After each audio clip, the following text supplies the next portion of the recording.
Bismillahirrahmanirrahim. Assalamu alaikum dear students. Welcome back to another video. My name is Mohammad Munib and you are watching Maths World YouTube channel. Students, हम लोगों ने second year की mathematics start की थी और exercise 1.1 का हमने question number 1 2 कर लिया था। आज हमारे पास क्वेश्चन नंबर 3 है। क्वेश्चन नंबर 3 के 3 पार्ट्स हैं और बहुत ही इजी सा क्वेश्चन है। तो अब इसको स्टार्ट करने से पहले आप सबसे यही रिक्वेस्ट है कि अगर अभी तक आपने मेरे चैनल को सब्सक्राइब नहीं किया तो काइंडली मेरे चैनल को सब्सक्राइब भी कर दें और बेल के आइकन को भी प्रेस कर दें ताकि इसी तरह की मज़ीद आने वाली वीडियोस आप लोगों तक बआसानी पहुंच सके। जी तो स्टूडेंट्स, इस क्वेश्चन नंबर 3 के अंदर हम ना सिर्फ ये देखेंगे कि ये ABC पार्ट्स को किस तरीके से सॉल्व करेंगे, बल्कि इसके अंदर आज की वीडियो के अंदर एरिया, पैरामीटर एंड वॉल्यूम का मैथमेटिक्स के साथ साथ फ़िज़िकली भी थोड़ा सा इसको समझेंगे कि फ़िज़िकली ये क्या चीज़ें हैं। ठीक है, चलें तो स्टार्ट करते हैं। देखें स्टूडेंट्स, क्वेश्चन नंबर 3 में कहता है कि express the following as the parameter of a square as a function of its area.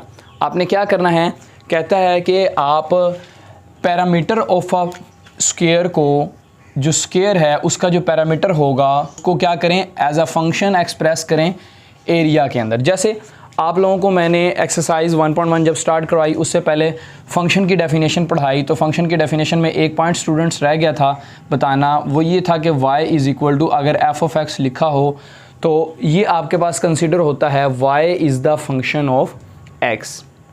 तो देखें हम इसको क्या पढ़ते हैं, y is a function of x पढ़ते हैं। अब जो है हमने इसी तरीके से हमने इस क्वेश्चन ए के अंदर हमने जो है बेसिकली ये फॉर्म बनानी है। ये हम सारा भी मैथमेटिकल पढ़ रहे हैं, फिजिकल में इंशाल्लाह ये वीडियो के लास्ट पे आपको बताऊंगा कि फिजिकली इनका क्या मीनिंग है। देखें तो पैरामीटर को हमने क्या करना है, पैरामीटर को हमने एक्सप्रेस करना है एज अ, कहता है कि एक्सप्रेस करें पैरामीटर p स्क्वायर के पैरामीटर को as a function of its area. अब ज़रा बात को समझिएगा। देखें यहाँ क्या था, y is a function of x। जो y है वो फंक्शन है किसका, x का। तो हमें यहाँ पे क्या दिखाना होगा, यहाँ पे दिखाना है कि पैरामीटर जो है p वो फंक्शन होगा किसका, एरिया का। यानी हमने पैरामीटर को फंक्शन ऑफ एरिया दिखाना है। तो हमारे पास कुछ इस तरह की इक्वेशन बनेगी कि यहाँ पर p आ रहा होगा और यहाँ पर कोई एक्सप्रेशन आ रहा होगा जिसमें आपके पास क्या आ रहा होगा, एरिया आ रहा होगा। अब देखते हैं इसको सॉल्व करते हैं स्टूडेंट्स। देखें ए पार्ट को मैं सॉल्व करने लगा हूँ तो उसमें दो चीज़ें दी हुई हैं। क्या, एक चीज़ दी हुई है पैरामीटर, दूसरा क्या दिया हुआ है, एरिया। तो स्टूडेंट्स पैरामीटर के आपके पास जो फार्मूला होता है वो होता है 4x, या फिर आप यूँ कह लें कि आपके पास पैरामीटर, अगर हम स्क्वायर की बात करते हैं तो स्क्वायर का पैरामीटर कहते हैं कि इसकी चारों साइडों को आप क्या कर लें, सम कर लें। अब स्क्वायर है, चूँकि चारों साइडें सेम होंगी, देखें ये भी x होगी, ये भी x, ये भी x, तो ये भी x, तो चारों साइडों को अगर मैं सम कर लूँ तो आपके पास जो पैरामीटर निकलेगा वो क्या निकलेगा, 4x निकलेगा। तो इसको क्या दें, इक्वेशन नंबर 1। दूसरे नंबर पे आपको क्या दिया हुआ है, एरिया दिया हुआ है। अब आप एरिया लिखें, एरिया ऑफ स्क्वायर। तो एरिया ऑफ स्क्वायर का आपको स्टूडेंट्स फार्मूला पता है कि एरिया जो है वो यहाँ पर एक्स स्क्वायर बनता है। क्यों, क्योंकि एरिया का फार्मूला होता है लेंथ मल्टीप्लाई विड्थ, और चूँकि स्क्वायर की बात कर रहे हैं तो स्क्वायर के अंदर आपके पास लेंथ और विड्थ सेम होती हैं, तो एक्स को एक्स से मल्टीप्लाई करें क्या आएगा, आपके पास एक्स स्क्वायर आएगा। अब देखिए हमने करना क्या है, बेसिकली हमने पैरामीटर को as a function of area show करवाना है। यानी कि लेफ्ट तरफ p आना चाहिए और राइट तरफ आपका क्या आना चाहिए, एरिया a आना चाहिए। अब देखें हम इनको आपस में जो हैं वो सॉल्व करने लगे हैं। किस तरीके से, देखें इक्वेशन 1 के अंदर स्टूडेंट्स x नज़र आ रहा है। अब देखें यहाँ पर अगर मैं x की वैल्यू इसमें से निकाल के इस 1 इक्वेशन के अंदर सब्स्टिट्यूट कर देता हूँ तो मेरा जो है वो parameter as a function of area निकल आएगा। किस तरह, देखें ज़रा, इम्प्लाइज दैट, अब मुझे यहाँ से x निकालना है तो x किस तरह निकलेगा, मैं अगर इधर भी स्क्वायर रूट ले लूँ, इधर भी स्क्वायर रूट ले लूँ तो यहाँ पर निकल आएगा a का square root is equal to x। अब इस x को क्या दें, ये आपके पास थर्ड इक्वेशन है, इसको सपोज कर लें, लिख लें, put the value of 3 in equation number 1। तो सब्सटीट्यूट इन 1, तो जब आप इसको सब्सटीट्यूट करेंगे, सब्सटीट्यूट इन 1, तो आपके पास क्या इक्वेशन बन जाएगी, p is equal to 4x। x की जगह स्टूडेंट्स क्या आ रहा है आपके पास, स्क्वायर रूट a आ रहा है। तो ये आपके पास पैरामीटर बन गया as a function of area. देखें ज़रा, parameter as a function of area, मतलब पैरामीटर लिखा हुआ है इन टर्म्स ऑफ एरिया की शक्ल में। ठीक है स्टूडेंट्स, अब यहाँ पे दो छोटी छोटी सी बातें आप समझ लें कि यहाँ पर हमने जो है जब भी स्क्वायर रूट लेते हैं तो साथ प्लस माइनस डालते हैं। हमने यहाँ पर माइनस इस वजह से नहीं डाला क्योंकि यहाँ पर हमारे पास स्टूडेंट्स जो है वो एरिया की बात कर रहा है और पैरामीटर की बात कर रहा है, यानी कि बेसिकली ये लेंथ्स हैं, तो लेंथ्स कभी नेगेटिव नहीं होती। इस वजह से हमने नेगेटिव को इग्नोर करके जस्ट स्क्वायर रूट के साथ प्लस वाला साइन हमने प्लस स्क्वायर रूट लिया और उसको यहाँ पर सोल्व कर लिया। अब ये जो है ये p is equal to 4 square root है, ये हमारे पास parameter as a function of area निकल आया।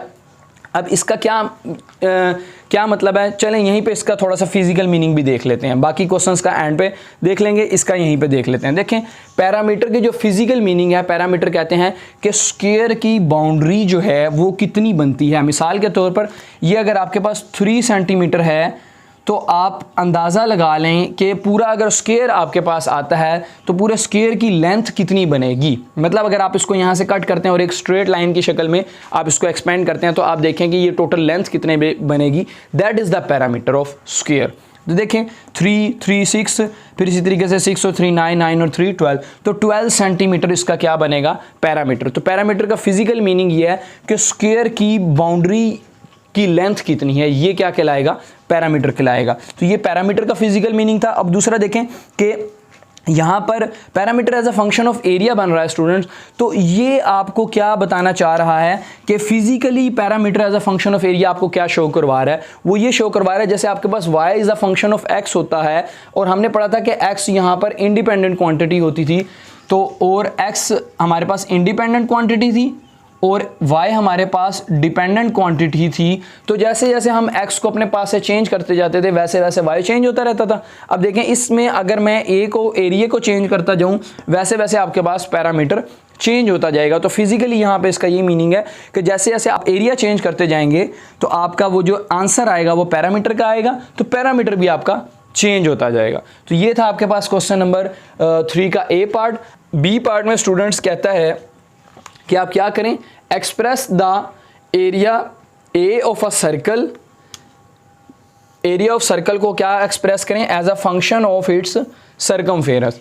तो एरिया जो सर्कल का है उसको आपने क्या करना है, एक्सप्रेस करना है as a function of circumference. अब देखें दो चीज़ें यहाँ पर क्या है, एक है एरिया, हम इसके सोल्यूशन की तरफ चलते हैं।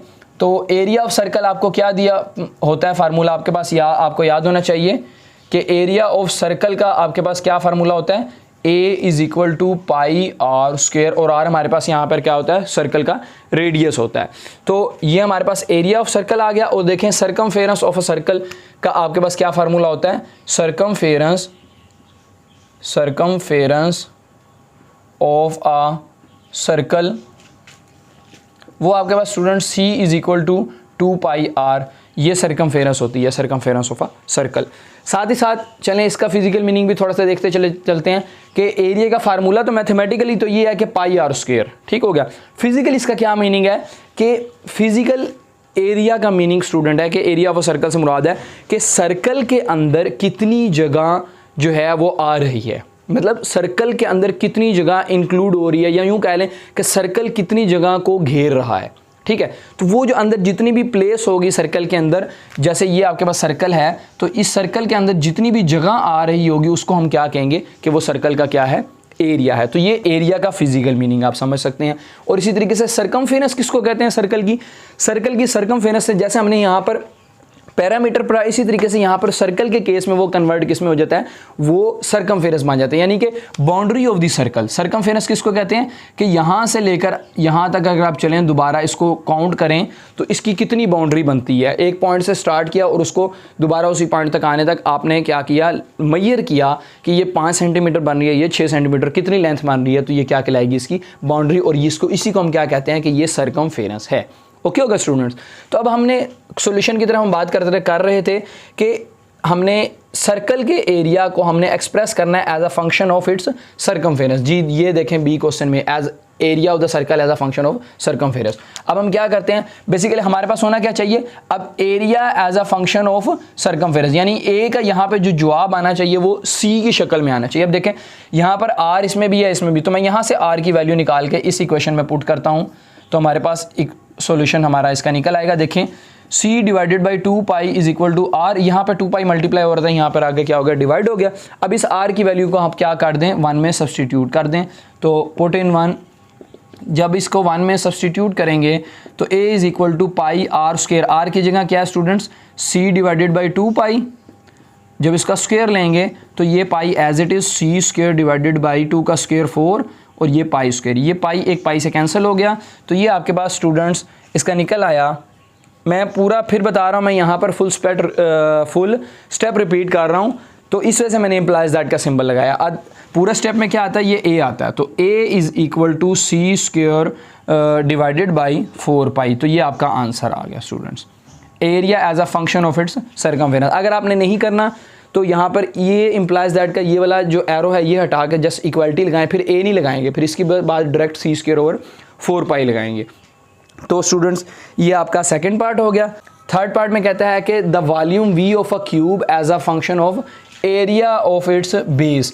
तो वॉल्यूम को आपने क्या करना है, एक्सप्रेस करना है as a function of its base, area of its base.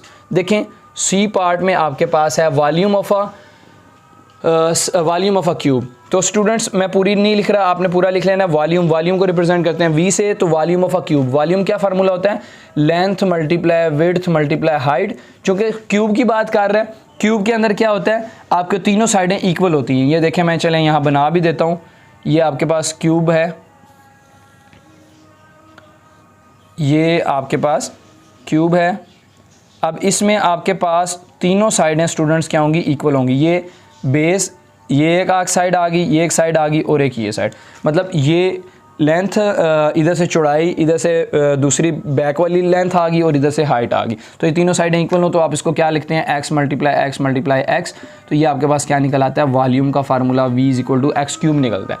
तो हम बात कर रहे थे कि वॉल्यूम को हमने क्या करना है, एक्सप्रेस करना है as a function of area of its base. अब देखें एरिया का क्या फार्मूला अभी हमने पढ़ा, एरिया क्या होता है, एरिया ऑफ जो है बेस का एरिया बता रहा है। अब देखें बेस में ये लेंथ है, ये विड्थ है, दोनों x हैं, तो एरिया भी इसका क्या निकल आएगा, एक्स स्क्वायर निकल आएगा। तो area is equal to X square. अब हमने क्या करना है, हमने एक्सप्रेस करना है क्या, वॉल्यूम को एज अ एरिया में एक्सप्रेस करना है। तो एरिया में से यहाँ x की वैल्यू निकाल कर यहाँ पुट करेंगे, तो इसको कह दें इक्वेशन 1, इसको कह दें इक्वेशन 2। तो आप क्या करें, फ्रॉम अब इक्वेशन 2 में से from two a square root is equal to x आ गया। देखें मैंने इधर भी स्क्वायर रूट ले लिया और इधर भी स्क्वायर रूट, यहाँ स्क्वायर से कैंसिल हो गया स्क्वायर रूट, तो आपके पास क्या बच गया, x की वैल्यू। इसको कह दें इक्वेशन 3, इसको सब्सटीट्यूट कर दें 1 में, तो पुट इन 1, तो आपके पास आंसर आ जाएगा v is equal to X. X की जगह क्या आ रहा है स्टूडेंट्स, a। देखें v की जगह v आ गया, x की जगह मैंने क्या लगा दिया, ये वाला स्क्वायर रूट a और ऊपर क्यूब है, तो ये एज इट इज़। इसको मज़ीद सॉल्व करें तो ये आपके पास a की पावर 3 डिवाइडेड बाई 2 आ जाएगा। तो वॉल्यूम आपके पास क्या निकल आया, a की पावर 3/2, ये आपका आंसर आ गया।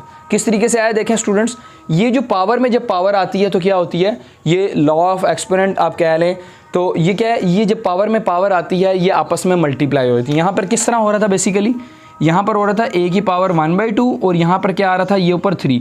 तो ये पावर में पावर आ गई, साथ क्या आ रहे हैं, ब्रैकेट आ रही है, तो ये मल्टीप्लाई हो जाएगा। तो क्या बनेगा, a की 1/2 मल्टीप्लाई 3/2, 3 जब नीचे वाले से कैंसिल नहीं हो रहा डिनोमिनेटर से, तो ऊपर न्यूमिनेटर मल्टीप्लाई हो जाते हैं। तो ये क्या बनता है, a की पावर 3 1 ज़ार 3, 3 डिवाइडेड बाई 2, तो a की पावर 3/2।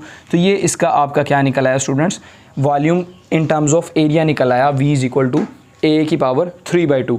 अब थोड़ा सा हम वॉल्यूम के ऊपर बात कर लेते हैं कि फिज़िकल मीनिंग क्या है वॉल्यूम का, कि वॉल्यूम से हम क्या मुराद लेते हैं। देखें वॉल्यूम है 3 डायमेंशनल जो वर्ड है, ये 3 डायमेंशनल ऑब्जेक्ट्स के लिए यूज़ होता है, 3 डायमेंशनल शेप के लिए। तो जैसे हमारा यहाँ पर हम क्यूब पढ़ रहे थे, तो हमने पढ़ा कि जैसे एरिया क्या होता है कि सर्कल के अंदर वाली जगह के, सर्कल कितनी जगह घेर रहा है, सर्कल कितनी जगह ऑक्यूपाई कर रहा है, वो उसका एरिया होगा। इसी तरीके से अगर हम क्यूब की बात करते हैं, कोई भी 3 डायमेंशनल शेप ले लें, तो वो उसका क्या कहलाएगी, उसके अंदर जो जगह वो घेर रही होगी वो शेप उसका वॉल्यूम कहलाएगी। जैसे कि यहाँ पर क्यूब की बात कर रहे हैं, तो क्यूब अगर आप जिस कमरे में हैं, फॉर एग्जांपल अब मैं इस कमरे में मौजूद हूँ, तो ये कमरा जितनी जगह घेर रहा है, इस कमरे के अंदर जितनी स्पेस है, that is the volume of that cube. अगर इसी तरीके से एक और एग्जांपल बात करें, अगर आप फुटबॉल लेते हैं, फुटबॉल जो है आप खेलने वाली फुटबॉल, तो उसके अंदर जितनी स्पेस आ रही होती है, जितनी वो स्पेस घेर रही होती है फुटबॉल, वो उसकी क्या कहलाता है, वो उसका वॉल्यूम कहलाता है। तो उम्मीद करता हूँ आज की वीडियो आपको पसंद आई होगी। अगर वीडियो पसंद आई है तो काइंडली मेरे चैनल को सब्सक्राइब भी कर दें और बेल के आइकन को भी प्रेस कर दें, ताकि इसी तरीके से आने वाली मज़ीद वीडियोज़ आप लोगों तक बआसानी पहुँच सकें। मिलते हैं नेक्स्ट वीडियो के अंदर, तब तक के लिए अल्लाह हाफ़िज़।